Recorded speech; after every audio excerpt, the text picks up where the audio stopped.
오늘 그 할 리뷰 697회 36년간의 투쟁. 이거 유명한 사건이죠. 춘천 파출소장 딸 살인사건의 진실이라고 합니다. 이게 되게 오래된 사건이에요.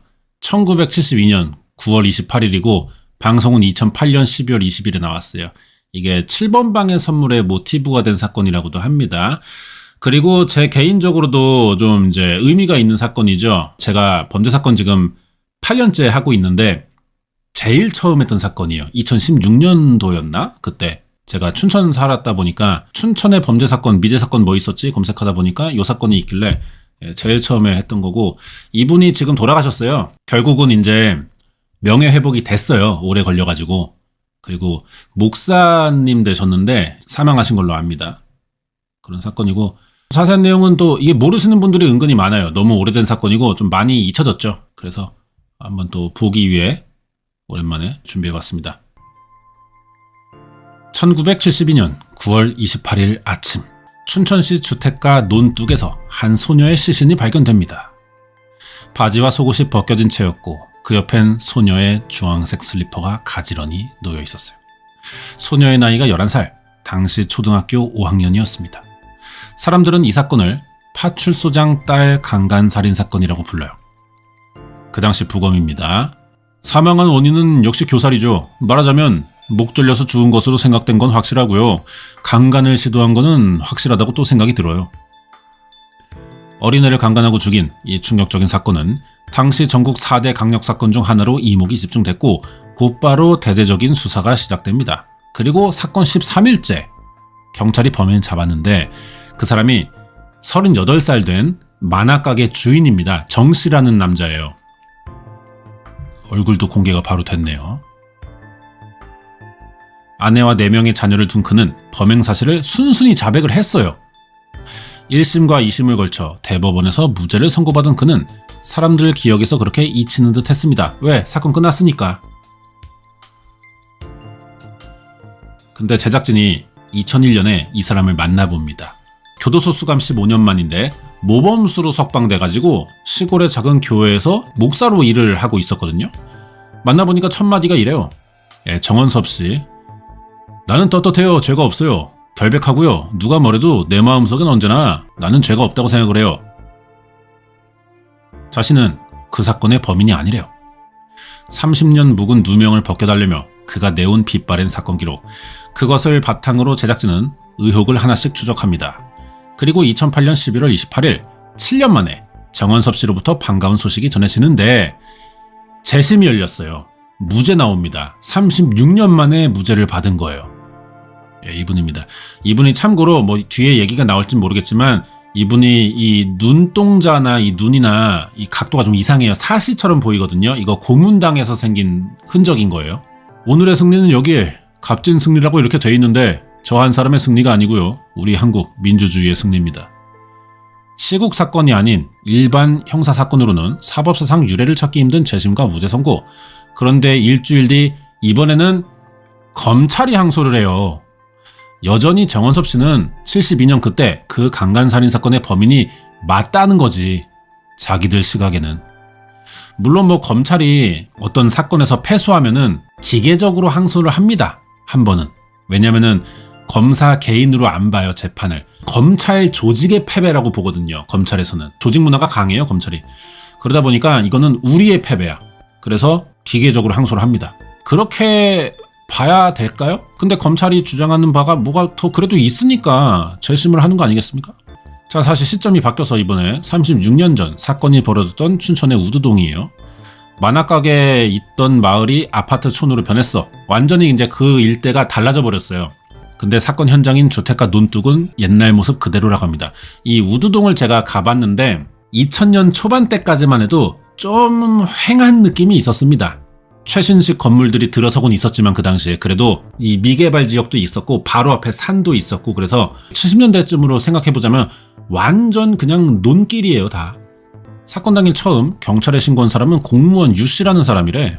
만나보나요? 만나봤어요. 내가 말이에요, 8시 40분에서 50분 사이에 출근하니까 논에서 일하던 영감님 한 분이 애가 논둑에서 죽었다, 여자애가 죽었다, 하의가 벗겨지고 발버둥을 쳐서 벼가 많이 망가졌어요. 경찰 조사 결과 죽은 장량이 집을 나선 건 9월 27일 저녁 7시쯤이었어요. 저녁밥을 먹은 장량은 아무 말 없이 혼자 집을 나갔는데 다음날 아침 주검으로 발견이 됩니다. 근데 장량 주머니에서 도장 찍힌 종이가 나와요. 이게 TV를 볼 수 있는 티켓이에요. 요겁니다. 이게 뭐냐면은 70년대에는 집안마다 TV가 흔치 않아가지고 TV 보고 싶으면은 그게 있는 집을 가야 됐었어요. 그래서 뭐 동네 사람들 모여서 마당에 TV가 있고 막 그런 적도 있었거든요. 그거 아니면은 주로 이제 만화방이죠. 만화방에서 이제 TV 보고 싶은 사람들이 많다 보니까 티켓을 좀 팔면서 TV를 보게 하는 일종의 뭐 비디오방 같은 느낌, 그렇게 생각하면 되겠습니다. 그 티켓이 나온 거야. 만화방을 갔다, 정원섭 씨가 운영하는. 그리고 경찰이 장량을 그날 봤다는 목격자도 찾습니다. 죽은 장량과 같은 초등학교에 다니는 11살 한군 남자인가봐. 마침 정 씨의 만화가게 앞에서 서성거리고 있었어요. 그때 멀리서 장량이 중학생 2명과 같이 만화가게로 들어왔었대. 집에 가던 한군이 뒤돌아봤을 때 장량은 만화가게로 들어가고 있었대요. 자, 그때 그 사람도 만나봅니다. 사건 기록이 그래도 잘 돼 있네요. 어둑어둑할 때일 거예요. 그때가 올라오는 거죠. 그쪽으로, 만화가게 쪽으로. 그 애는 알았어요. 얼굴을 좀 봤죠. 동네 애니까. 한군의 진술로 그날 저녁 장량은 정 씨의 만화가게에 TV를 보러 간 걸로 밝혀졌어요. 그렇다면 만화가게에서 TV를 보던 장량이 어떻게 사건 현장까지 가게 된 거냐. 현장에서 검정색, 접었다 폈다 하는 빗, 머리빗, 그리고 하늘색 연필 한 자루가 나옵니다. 경찰은 이게 범인이 남긴 단서라고 생각을 했어요. 그리고 경찰에 불려간 사람은 만화가게에서 일한 적이 있다는 18살의 김양입니다. 머리빗이 나왔으니까 아무래도 여자 생각했던 것 같아. 그녀는 만화가게에 있던 검은색 접는 빗을 자신이 썼는데 어느 날 주인 정 씨가 그걸 가져가더니 돌려주질 않았다는 거지. 오, 취재가 되게 꼼꼼하네요. 다 맞나 보네. 제가 그 빗을 봤다는 게요, 그렇게 큰 증언일 줄은 나는 생각도 못한 거예요. 내 진술이 엄청나게 큰 역할이 된 거죠. 정 씨는 사건 현장에 떨어져 있던 빗의 주인이었습니다. 더 충격적인 건 정 씨 아들 정군의 진술이에요. 정군은 친구들과 연필 따먹기 이런 걸 해가지고 새 연필 2자루를 딴 적이 있는데 아빠가, 정 씨가 연필 한 자루를 집어가서 가게에 장부 적는 데 사용을 했다는 거지. 증거품 2개가 정 씨랑 관련이 있는 물건이야. 자, 그때 아들입니다. 파출소에서 나를 뻔질나게 불렀어요. 또 오라 그래서 가니까 이게 네 거냐? 그래서 그렇다고 했죠. 내 거니까. 15.8cm 길이의 하늘색 연필이고 경찰이 제시한 증거물. 또 다른 증언자는 이웃집에 살던 34살 이씨. 사건 일주일 뒤 그녀는 산후조리 중이었던 정씨 안에 대신 정씨의 빨래를 해줬어요. 그날 빨랫감에 정씨가 입었던 속옷이 섞여 있었습니다. 근데 며칠 뒤 경찰은 이씨를 불러서 피 묻은 속옷을 보여줘요. 이게 정씨 건데 피가 묻어 있다. 이씨는 빨래를 할 때 정씨 옷에서 핏자국 같은 걸 봤다고 진술했거든요. 어린 장량을 잔인하게 짓밟은 범인은 옷에 핏자국을 남겼을 거예요. 게다가 정씨가 범인일 것이라는 심정을 굳히게 한 충격적인 고발이 또 있습니다. 만화가게에 드늘던 또 다른 여자애 14살 이양인데 정원섭 씨에게 성추행을 당했대요.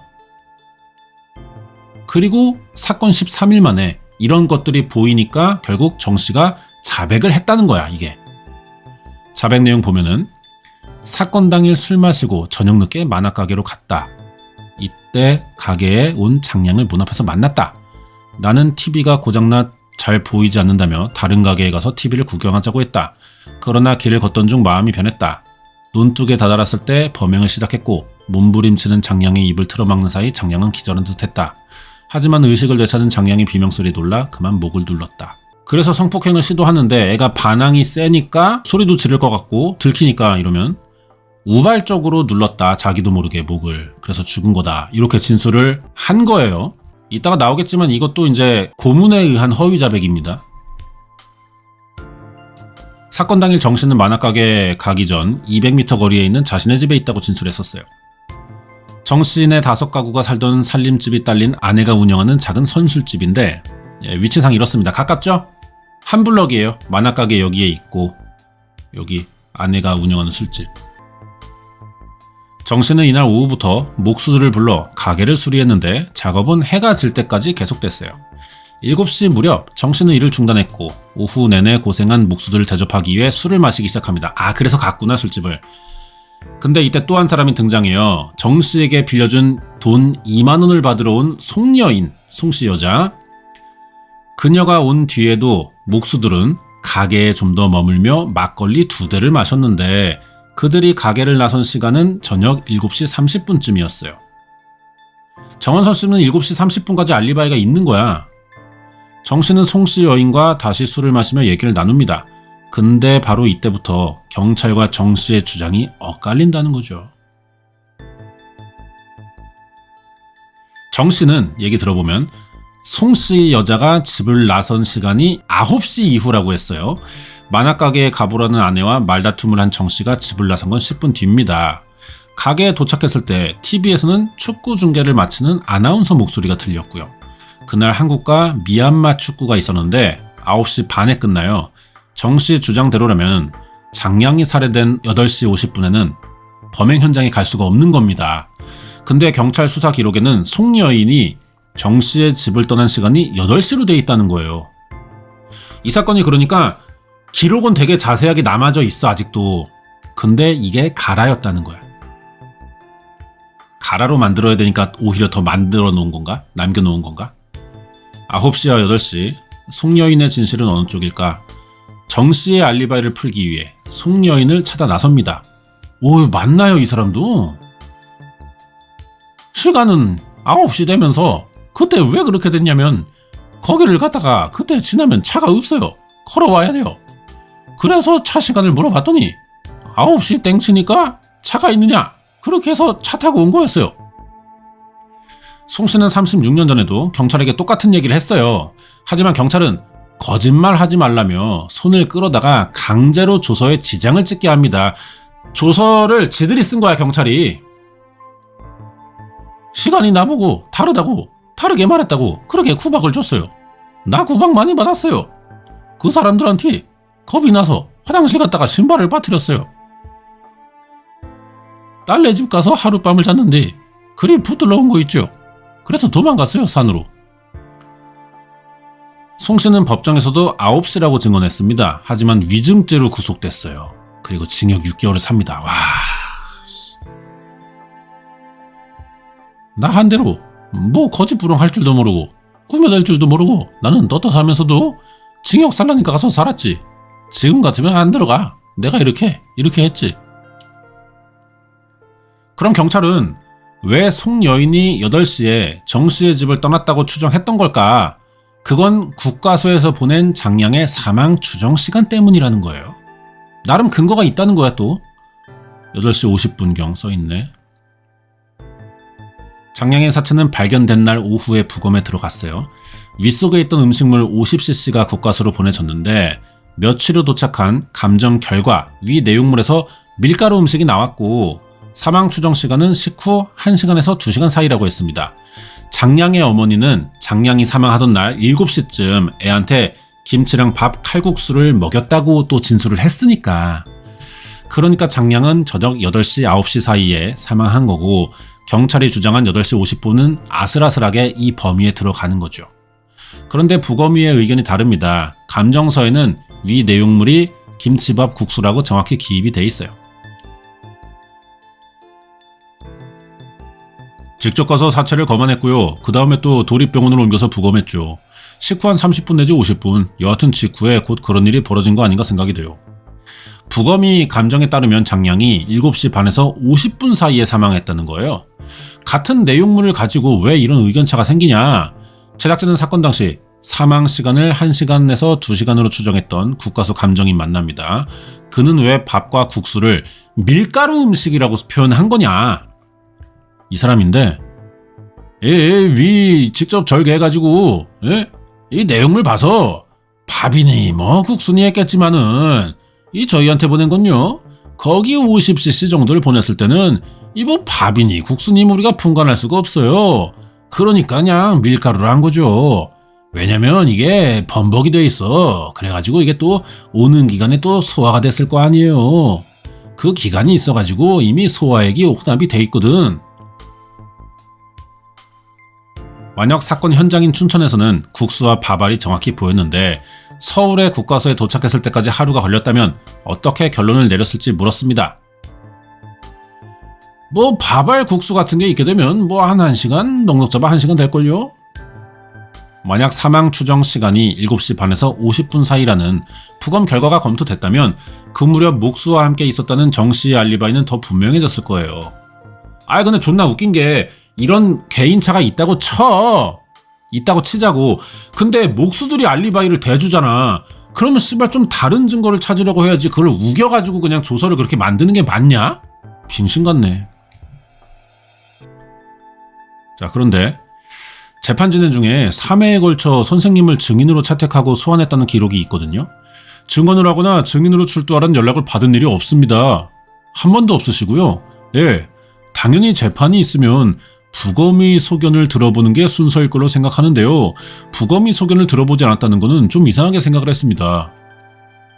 예, 그래서 이 사건이 이제 경찰들도 좀 어떻게든 범인을 빨리 잡아서 갖다 놔야 될 만한 이유가 있었어요. 왜냐면 지금 여기 나왔는데 파출소장 딸이에요. 이게 경찰서장 딸 사건으로도 많이 알고 있는데 춘천 파출소장 딸 살인사건 검색하시면은 파출소장의 딸입니다. 이게 경찰서장이랑 그래도 좀 급이 다르긴 한데 그래도 파출소장이니까 뭐 경찰들이 그래도 한참 선배일 텐데 눈치 좀 보고 빨리 처리한 뭐 그러려고 조작한 그런 게 아닐까 싶어요. 만약 정 씨의 알리바이가 확실한 거라면 그를 범인으로 믿어 의심치 않게 했던 여러 가지 증언들은 어떻게 된 걸까? 제작진은 당시 증인들을 한 명씩 찾아 나섭니다. 초등학교 4학년 한군. 사건 당일 장량이 정 씨의 만화가게에 간 거를 봤다고 증언한 그는 제작진이 찾아갔을 때 뜻밖의 얘기를 털어놨어요. 그 경찰들이 나쁜 놈들이에요. 제가 본 건 아무것도 아닌데요. 끼워 맞추다 보니까 그렇게 된 거 아니에요? 뭘 사줬는데 사탕인지 뭐 뭔지는 잘 몰라요. 애한테 유도신문을 한 거야. 사탕 이렇게 막 하면서. 근데 그거는 위치상으로 봐도 그렇지가 않다. 이제 거기 언덕이 이렇게 지고 저기 올라오는 거 보고 난 이쪽으로 갔는데 만화가게에 들어갔는지 어떻게 아냐고요 제가. 보이지도 않는데 식별을 한다는 건 좀 그렇잖아요. 못 봤어 아예? 만화가게 들어가는 걸? 근데 그냥 한 이쯤 전 서 있었고요. 뭐 이때쯤 걸어갔고요. 그러다 보니까 그냥 대충 봤겠지 뭐 싶었나 봐. 그래서 봤다고 하라고 사탕 사주고 그랬네 경찰이. 더군다나 장량 주머니에서 나왔다는 그 TV 티켓이요. 정신을 가길 게 아니야. 장량 집에서 학교로 가는 길에 위치한 다른 만화가게 거였어요. 그러면 범인이 현장에 남기고 갔다는 그 빗, 연필 이거 어떻게 할 거냐는 거지. 이거는 현장에 남아있잖아 정은섭 씨께. 어떻게 설명해? 만화가게에서 일했던 김양은 그 빗이 주인 정 씨가 쓰던 거라고 했죠. 근데 정 씨가 단골로 다녔다는 이발소 주인은 현장에서 정 씨의 빗이 발견됐다는 말이 이상하게 들렸대. 자, 또 만나봐요. 다 만나보네 관계된 사람들. 정원섭이 그 양반도 내가 봤을 때는 빗이 필요가 없어. 빗이 대머리인데 뭐 완전 대머리고 머리카락이 없어요. 그 양반이 빗을 게 없다고. 내가 깎아주니까 알잖아 머리를. 그래가지고 머리를 깎으러 자주 온 게 아니고 면도하러 오는 거예요. 이 양반이 면도하려고. 이 양반은 빗이 필요가 없다니까. 당시 나이 18 만화가게 종업원이었던 김씨. 그때 사건을 기억하고 싶지 않다던 그녀는 어렵게 취재에 응합니다. 5-6명 정도가 나를 딱 하나 가운데다 놓고 이렇게 주위를 돌아 앉은 거예요. 다 머리를 탁 때리고 잡고 흔들고. 5-6명이서요? 그렇죠. 생리한다고 집에 좀 가야 된다고 그러는데 못 가게 하고 수건을 갖다 줘요 거기서. 결국 김씨는 빗이 주인 아저씨 것이라는 말을 하고 7일 만에야 돌아왔습니다. 김씨도 송여인처럼 법정에서 진실을 말했어요. 하지만 18살 소녀는 바로 그날 위증죄로 구속됩니다. 이 사람은 18살 여자애가 징역 8개월. 무엇보다도 정씨가 범인이 된 가장 결정적인 이유는 옷에 묻은 핏자국 때문인데 이거는 정씨 집에 빨래를 해줬다는 이씨가 진술했잖아. 이씨는 경찰서에서 자기가 빤 옷을 보고 놀랬대요. 이분인데 정말 팬티 앞에 이렇게 붉은 것도 아니야. 아주 짙은 자국이에요. 아주머님이 빠실 때는 그런 자국이 남은 건 없었다는 거죠? 아, 없었어요. 이따면 내가 삶아서 깨끗하게 해서 주지. 그런 걸 내가 철망에 그냥 널었겠어요. 당시엔 동네 철조망에 빨래를 널었기 때문에 핏자국 있는 속옷을 넣는 건 상상도 할 수 없었다고 합니다. 사람들이 볼 테니까. 그 사람들 말도 참 잘하대. 죽은 사람 원한의 피라서 이게 안 지워진대. 내가 빤 팬티에는 여하간에 나는 피는 없었다고 그랬어요. 아, 그때요? 아주 끝까지 내 목에 칼이 들어와도 그 소리는 아무 곳이나 가서도 할 수 있어요. 자신있게. 국가서 감정 결과 C8 이 피가 사람 혈흔은 맞는데 혈액형 검사는 불가능하대. 그 당시도 혈액형 검사는 됐습니다. 시류 부족이었대. 빨래를 했던 이씨조차 전혀 본 적이 없다는 핏자국. 그거는 언제 어디서 생겨난 것일까? 마지막으로 꼭 만나야 될 사람이 있어요. 정씨에겐 지워지지 않는 낙인이 있죠. 14살 이양이 자신도 정씨에게 추행당했다는 고발을 했던 건데, 그런데 자, 그 고소했던 사람도 만나봐요.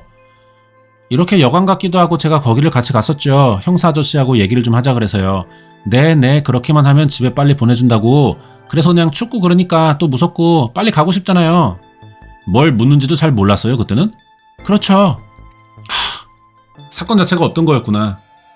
그러니까 이 춘천 파출소장 딸 강간살인 사건에 정원섭 씨의 혐의를 좀 더 심증을 강화하기 위해 또 하나의 사건을 거짓으로 만들어서 고소했구나.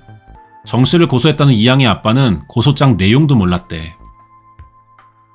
이양 아빠입니다. 경찰관이 그때 밤에 우리 집 와가지고 고소를 해줬으면 좋겠다 그래요. 어쨌든 우리 딸이 그렇게 당했다고 하니까 내가 그걸 믿을 수밖에 없는 거 아니냐. 고소장은 쥐들이 쓴다 그래요. 지금 생각해보면 사실 어리석죠 뭐. 존나 열받는 사건이에요 진짜 이거. 장량의 사체가 발견된 9월 28일 경찰이 작성한 현장 검증 조서. 그런데 이 조서에 참고된 약도에는 아직 용의자로 떠오르지도 않았던 정원섭 씨의 만화가게가 피의자의 가게로 적혀 있습니다. 예, 만화가게, TV, 피의자 경영, 만화가게. 맞춤법이 맞아요 이게? 만화가게. 이런 새끼들이 사건을 조작하고 다 승진해가지고 연봉 존나 받고 막 그랬던 거요. 이 누구냐 이거 이름 다 까발려줘야 돼 이거. 뿐만 아니라 현장에서 발견된 인분이 또 있는데 피해자의 것으로 감정이 됐대요. 근데 이 인분, 똥이죠. 이 국가서 감정 결과는 보름 뒤에나 나왔습니다. 그리고 이 이상한 현장 검증 기록의 마지막에는 현장에서 발견됐다는 연필 사진이 실려 있어요. 그 파란색 연필. 짧아요 연필이. 지난 36년간 가장 큰 논란의 대상이 됐던 유류물 사진 16번. 경찰은 현장에서 발견된 것이 15.8cm 길이의 하늘색 연필이라고 했는데 당시 현장을 신고했던 유 씨는 연필 모양을 어떻게 기억하고 있냐. 그때는 어땠습니까? 이 정도 하고 이 정도 같은 생각이 드는데 내 생각엔 어떤 색깔이었어요? 이런 색깔도 이건 너무 노랗고 파란색도 전혀 아니었고요. 그래요. 이런 하늘색 쪽도 아닙니까? 아닌 것 같아. 선생님이 풀색이라고 얘기했던 게 노란 거는 제가 기억을 해요.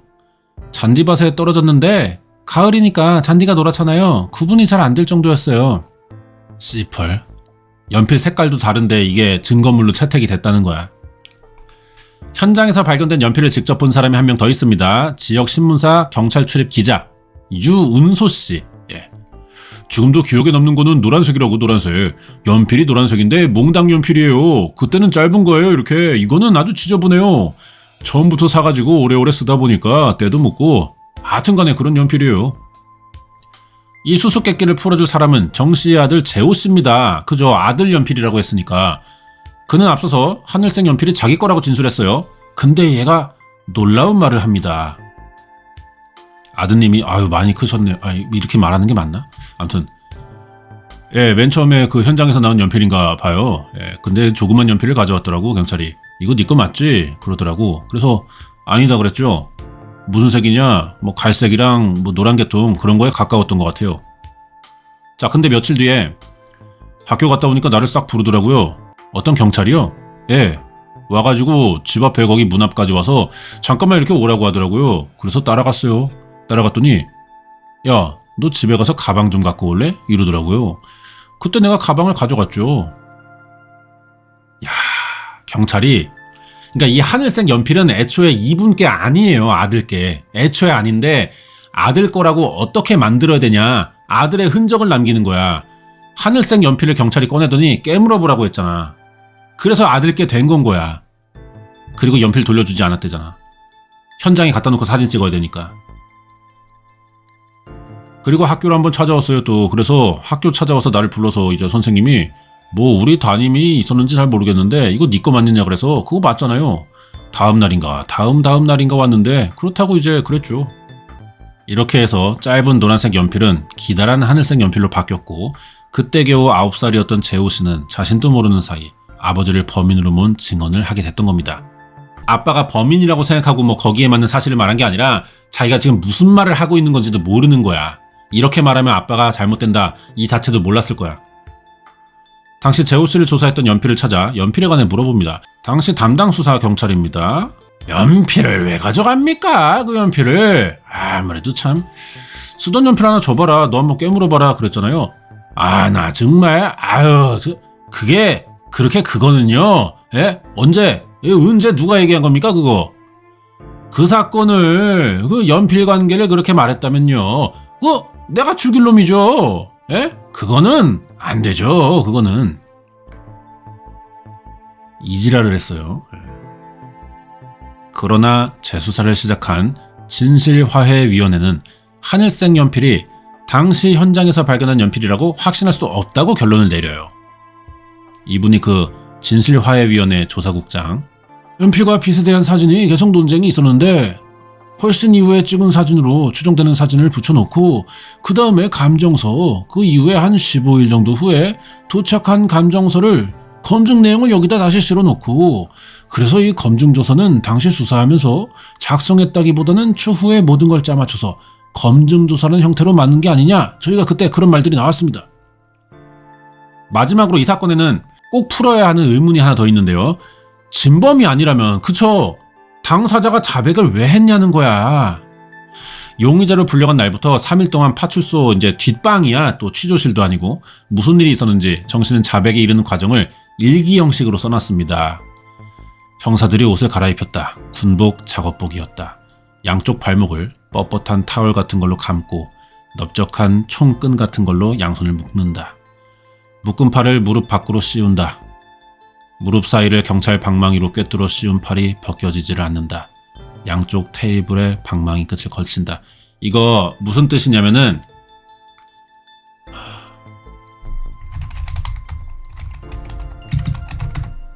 변호인의 임시완이 고문당했던 그 통닭구이라고 표현을 해요. 예, 이거 한 겁니다. 이거. 개씨부럴 새끼들인 거죠. 비행기 타기라고 불렀나봐. 예, 나왔네 사진이. 일기에 적힌 그대로다. 자, 당사자예요. 제 이름 든 게 머리가 거꾸로 된 상태에서 오래 시간을 끌면요. 이 뒷골이 땡겨요. 여기가요. 여기서부터 여기까지 그냥 생으로 목을 빼는 것 같아요. 빠지는 것 같아요. 그거는 당해본 사람 아니면 모릅니다. 그리고 고통을 못 견디고 그래 내가 죽였다. 그것으로 고문 끝나는 거 아니에요. 그런다고 또 풀어주지도 않아요. 문제는 이제부터가 고통이에요. 이제부터가. 증거가 다 자기들이 만든 증거에 부합하는, 자기들이 조작한 증거에 부합하는 대답을 얻어야 고문이 끝나는 거예요. 그래야 풀어줘요. 고무신이라고 했다. 물 부었다. 구두라고 했다. 또 물 부었다. 누군가 짤짤 소리 내고 끌고 다니는 거 있잖아. 하기에 나는 슬리퍼라고 했다. 색깔을 묻는다. 나는 밤이어서 모른다고 했다. 경찰 4명은 정씨의 자백을 받아낸 지 사흘 만에 특진하고 표창장을 받습니다. 이 개색... 씨발 새끼들... 그래 이렇게 된다니까. 제작진은 처음 취재를 시작했던 7년 전 수사를 담당했던 9명의 행방을 추적했어요. 그중 5명을 직접 만납니다. 일단 자세부터가 태도가 일단 거만하죠. 평생을 이렇게 살아온 것들이에요. 60시간 가까이 잠 안 재우고 비행기 타기라는 고문시켰고 물고문을 했다고 하던데요. 에이! 난 그런 거 할 줄도 모르고, 보지도 못했어. 이 사건은 순순히 자백을 해가지고, 순순하게 끝마친 사건이에요. 이 사람이 받아서 허위로 자백했다 이 얘기입니까? 나는 그런 거 모릅니다. 그런 거 없습니다. 몰라요. 고문이라든가 이런 거대, 그런 거 기억 못해요. 진실화해위원회도 수사관의 고문이 있었는지를 집중적으로 알아봤대. 제가 아는 사람 중에도 그 소양댐에서 이제 일하던 사람들, 그 친구들도 실질적으로 피해자예요. 물고문 당했더라고요. 아, 이분만이 아니구나, 피해자가. 그치, 아까 뭐 실형 갔다 온 여자분도 2명 있고, 제쳐놓고 물을 주전자로 붓는데 고문당해도 거기에 한두 명 아니에요. 말을 안 해서 그렇지 어마어마하게 많아. 맞았다는 말도 들었어. 당시 수사팀 중 한 사람은 정원섭 씨에 대해 죄책감을 느낀다고 한대요. 내가 이거에 대해 상당히 죄책감을 느끼는 건 뭐냐 하면요.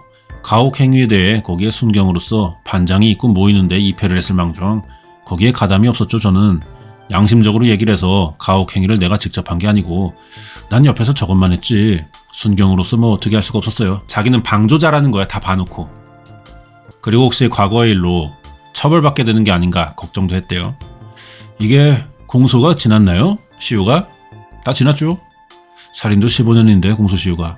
그러니까 이거는 누가 처벌받을 일은 하나도 없습니다. 감사합니다. 아유, 난 참 감사해요, 내가. 정 씨는 담당 검사에게 고문에 대한 허위 자백임을 호소한 적이 있어요. 그러나 막상 자백을 부인하자 검사의 태도가 달라집니다. 검사가요, 10사람의 범인을 놓치는 한이 있더라도 한 사람의 무고한 죄인을 만들 수는 없다. 그러니까 말해보라는 거예요. 당시의 나로서는. 이게 이제 사형을 폐지하는 주된 논리로 쓰이는 말이거든요. 그 지랄하면서 씨발 사건 어떻게든 좀 어거지로 억가해가지고 빨리 처리하려고. 이게 사형 폐지를 주장하는 쪽에 주된 논리가 이 사건을 말해요. 검사도 이걸 들먹이네, 씨발. 고유정이라든가 뭐 조선 뭐 이런 새끼들 볼 때마다 다 사형시키라고 하잖아요. 근데 이분은 이제 30년이나 훨씬 지나서 이게 무죄로 확인된 거지만 그 당시 시각이랑 똑같았어요. 다 죽이라 그랬어요. 다. 이게 그 말 들었으면은 사형 됐어야 되는 사람인 거야. 이러니까 사형 집행이 조심스러운 거죠. 그러니까 말해보라는 거예요. 당신 나로서는. 이 소리는 하늘에서 들려오는 소리지 나를 구원하기 위해. 고문 때문에 내가 허위 자백을 한 겁니다. 얘기를 했어요. 그러니까 어이 계장 바로 어이 계장 녹음이 그거 탁 끄니까 어제 저녁에 자백 녹음한 거 갖다 틀어. 검사도 조작을 했네. 법원에다가 재판 때 미리 증거물 제출해요. 이게 드라마 영화랑 달라요. 재판이. 뭐 드라마 같은 거 보면은 변호사가 막 나와서 존나 멋있게 막 그 방청객들 훑어보고 검사 한번 째려보고 판사에게 막 호소하고 막 멋있게 하면서 증거물 제출합니다. 이렇게 하잖아. 그거 없어. 그런 거. 현실에서는 그런 거 없고 미리 다 내고 다 검토하고 재판 들어가서 확인만 하는 거야. 검사도 그래서 이미 자백을 했던 녹음기를 제출하려고 이러는 거야 지금. 살인범은 의뢰 부인한데요. 의뢰 부인하기 때문에 내가 너는 부인하도록 한번 만들어 본 거다. 근데 내가 너 무슨 말을 해요. 씨발 한통속이었네. 제작진은 당시 사건을 담당했던 검사에게 정식 인터뷰 요청합니다. 근데 안 나오지. 서면 답변을 보내왔어요. 뭐 메일 주고받은 겁니다. 경찰에게 고문 여부를 추궁했으나 부인했대. 자기도 경찰이 고문했다는 건 아는데 조사해보니까 인정 안 하더라. 자기는 뭐 떳떳하고 제대로 하려고 했지만 협조가 안 됐다 경찰이 뭐 이런 건가? 그리고 정원섭 씨도 경찰을 고소하지 않아서 고문은 없다고 판단했다는 거다. 고소했으면 받아줬을 거야? 니들이? 웃긴 새끼들이네. 실질적으로 법치주의라는 거는 인권을 보호하기 위해 법치주의인데 그 법치는 검사라는 인권 보장의 한 보루였던 인권의 감시자였던 검사. 이 검사가 눈을 감아버리면은 그냥 묻히게 되는 거죠. 2008년 재심 재판부는 결국 36년 전 정 씨의 자백을 허위 자백으로 결론 내렸어요. 춘천지방법원의 공보판사인데 수사 과정에서 수사 담당 경찰관들이 폭행, 협박, 회유, 기타 모든 가혹 행위를 했다는 정황이 밝혀진 거죠. 강압적이고 무리한 수사가 이루어지고 그 수사를 통해서 채택된 증거들은 증거 능력을 인정할 수 없기 때문에요. 결국 유죄 인정 증거가 없어서 무죄를 선고했다고 보시면 되겠습니다. 그러니까 미제 사건이죠. 그럼 진범은 누구냐? 몰라 이제 와서. 경찰이 파출소장 딸 강간살인 사건의 범인을 검거했다고 밝힌 건 10월 9일. 이날은 내무부 장관이 전국 4대 강력 사건에 대해 10일 안에 해결하지 못하면 문책하겠다고 못 박았던 날에 하루 앞둔 날이었습니다. 후달렸던 거야. 심지어 파출소장 딸이야? 이렇게 되니까. 그때 내무부 장관짓이라고 그러면서 상사들이 얘기를 하더라고. 이걸 빨리 잡아야 한다고, 빨리 해결해야 한다는데 증거물은 다 찾았는데 왜 시인을 안 하느냐, 자백을 안 하느냐, 이래서 가혹행위가 된 거예요. 이제 뭐 또 한 가지 얘기하자면은 지금은 대통령들이 어떤 특정 사건을 콕 집어서 어떤 대가를 걸고 빨리 처리해라 이런 말 안 한단 말이에요. 언급을 잘 안 해요, 사건에 대해서. 뭐 재난 사건도 그렇고 언급 잘 안 해요. 근데 과거에 전두환은 이윤상 유괴살인 사건에서 승진시켜줄 테니까 무조건 잡아라 이런 식으로 직접 사건을 얘기했단 말이야. 그러니까 이런 일 생기는 거야. 대통령령이 돼버리면은 어떻게든 빨리 처리해서 승진이 보장돼 있잖아. 이런 일이 생겨버리는 거야. 그 당시는 대통령들이 이런 얘기를 많이 했어요. 이때 부작용을 아니까 지금의 대통령들은 언급을 안 하는 겁니다. 뭐 쫄보라서 정치적으로 계산하는 게 아니고 부작용을 없애기 위해 말을 안 하는 거예요. 이유가 있는 거죠. 지금도 대통령이 사건 말해버리면은 눈에 불을 켜고 어떻게든 처리하려고 하겠죠. 그러다 보면 이런 갈아치는 상황이 나오는 거야. 글쎄, 그래서 이게 참 어떻게 검거령 바로 전날 그게 잡히느냐 이 얘기야. 그게 난 참 제주도 좋다고 내가 그랬어요. 그리고 며칠 뒤 비상계엄령 내려지고 10월 유신이 선포됩니다. 곧이어 대법원에서도 범죄자들에 대해 엄중 처벌 지시했고요. 정씨 재판은 이런 분위기에서 시작된 겁니다. 당시 수사관 중 한 명은 마음속에 품고 있던 의문을 꺼냈어요. 전직 경찰로서 가장 솔직한 심경이었을 겁니다. 무죄를 받았구나. 진실한 범인이 누구냐? 그 생각 나더라고요. 사건 현장에서 발견된 유류품 중 범인의 것이 확실한 증거물은 따로 있었대요. 하여간 하나 이상 있었어요. 털이 한 5cm 정도, 크기가 이 정도 되니까 피해자 건 아니잖아. 그러니까 그거 범인 거지. 바로 장량의 사체에서 발견된 채모. 경찰은 이 증거물의 주인을 찾으려고 동네 남자 35명에 이제 뽑아갔어. 바지 벗기고. 이상한 건 근데 조사 대상 중 3분의 1에 가까운 사람들이 범인의 그 이제 현장에서 발견된 거랑 털이 유사하다는 감정이 나왔어요. 정원섭 씨는 그중 한 명일 뿐인 거야. 이 당시는 DNA 감식까지는 안 됐거든요. 그러니까 혈액형만 아는 정도. 그냥 뭐 같은 사람인 거겠지, 혈액형이. 자, 그때 국가서 감정인. 그때는 형태학적으로만 검사했죠. 형태학적으로 비슷하냐 아니냐 그런 거지. 아주 정확하진 않으니까 유사하다 아니다. 뭐 비슷하다는 거, 비슷하다는 말은 사람들이 여러 가지 의미로 말하잖아요. 지금은 뭐 머리카락 가지고 DNA 하면 그게 식별이 잘 되는데 지금하고 옛날은 뭐 천지 차이니까. 모근에서 추출한 DNA로 개인을 식별하는 기술이 우리나라는 80년대 중반부터 있었습니다. 당시 현장에서 발견된 모발이 지금까지 남아있다면 주인을 찾을 수 있지 않을까? 한 50년 전에 그 어떤 유해라든지 그런 것들에서도 DNA를 추출할 수 있기 때문에요. 만약 그때 1970년대 당시에 유전 샘플을 그대로 보관했다면 지금 검사가 가능하지 않을까 생각돼요. 36년 전 증거물을 국과수에서 어떻게 처리하는지 확인합니다. 지금 72년도 같으면은 우리가 원래 감정서 보낼 때 감정서 말단에다가 안내 문구 넣어놔요. 14일 이내에 증거물에 대한 어떤 코멘트가 안 오면 폐기하겠다 이렇게 보내거든요. 길게 보관했다가 나중에 좋은 기술 개발됐을 때 감정하겠다 이런 식으로 보관하는 경우는 없습니까? 그거는 수사기관에서 자체 보관했어야죠. 이때는 그랬던 거야. 지금은 아니에요. 다 남겨둬요. 당시 신문에는 새로운 용의자에 대한 기사가 맨날 나왔고 사건 당일 피해자 봤다는 제보도 있습니다. 마을 주민인데 걔가 이제 살해되기 전에 누가 자전거 뒤에 타고 갔더라 이런 얘기를 그걸 내가 들었다고. 그러나 그걸로 끝. 시한부 검거령과 열흘 만에 수사본부 철수됐어요. 되돌릴 수 없는 시간 속으로 사건의 실마리는 그렇게 사라집니다. 수사본부가 철수됐다는 거는 이제 이 사건에 책임자가 없다는 거예요. 자, 이렇게 끝났습니다. 자, 뒷얘기인데 2014년이네요. 서울 고법 소멸시효 기간이 열흘 지났다며 정원섭 씨와 그 가족들에게 손해배상금 26억을 지급하라는 1심 판결을 뒤집습니다. 야, 이것도 존나 빡칩니다.